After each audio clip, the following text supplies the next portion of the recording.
ಮನೆಯಲ್ಲಿ ಇರುವೆಗಳ ಕಾಟ ಹೆಚ್ಚಾಗಿದೆಯಾ? ಹಾಗಿದ್ರೆ ಈ ಟಿಪ್ಪನ್ನು ಫಾಲೋ ಮಾಡಿ. ಒಂದು ಸ್ವಲ್ಪ ಗರಂ ಮಸಾಲ ಪೌಡರ್ನ ತಗೊಳ್ಳಿ.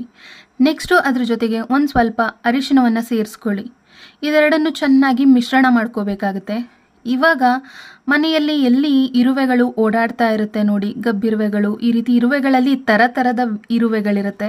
ಕಪ್ಪು ಇರುವೆ ಬಂದರೆ ಏನಾಗೋದಿಲ್ಲ, ಆದರೆ ಬೇರೆ ರೀತಿಯ ಇರುವೆಗಳು ಬಂದರೆ ಕಚ್ಚಿದ್ರೆ ಖಂಡಿತ ತೊಂದರೆ ಆಗುತ್ತಲ್ವಾ. ಈ ರೀತಿ ನೋಡಿ ಲೈನನ್ನು ಹಾಕ್ಬಿಡಿ, ಇರುವೆಗಳು ಮನೆಯಿಂದ ಓಡುತ್ತೆ. ಸಕ್ಕರೆ ಡಬ್ಬಿ ಇಡೋ ಕಡೆ ಕೂಡ ಈ ರೀತಿ ಗೆರೆಯನ್ನು ಹಾಕಿ ಇಟ್ಟರೆ ಇರುವೆಗಳು ಬರೋದಿಲ್ಲ. ನೋಡಿ, ಸ್ಟಿಕ್ಕರಲ್ಲಿ ಗಮ್ ಹೋಗ್ಬಿಟ್ಟಿದೆ, ಗಮ್ ಕಡಿಮೆ ಆಗಿದೆ ಅಂತಂದರೆ ಸ್ಟಿಕ್ಕರ್ ಪಾಕೆಟ್ಗಳನ್ನು ಫ್ರಿಜ್ನಲ್ಲಿ ಒಂದು 10 ನಿಮಿಷಗಳ ಕಾಲ ಇಟ್ಬಿಡಿ. 10 ನಿಮಿಷಗಳ ನಂತರ ತೆಗೆದು ನೋಡಿ. ನಂತರ ಸ್ಟಿಕ್ಕರ್ ಗಮ್ ತುಂಬಾ ಚೆನ್ನಾಗಿ ವರ್ಕ್ ಆಗುತ್ತೆ. ಈ ಎಲ್ಲ ಟಿಪ್ಸ್ಗಳು ನಿಮ್ಗೆ ಇಷ್ಟ ಆದರೆ ಲೈಕ್ ಕೊಟ್ಟು ಫಾಲೋ ಮಾಡೋದನ್ನು ಮರಿಬೇಡಿ, ಶೇರ್ ಕೂಡ ಮಾಡಿ. ಧನ್ಯವಾದಗಳು. Thank you all.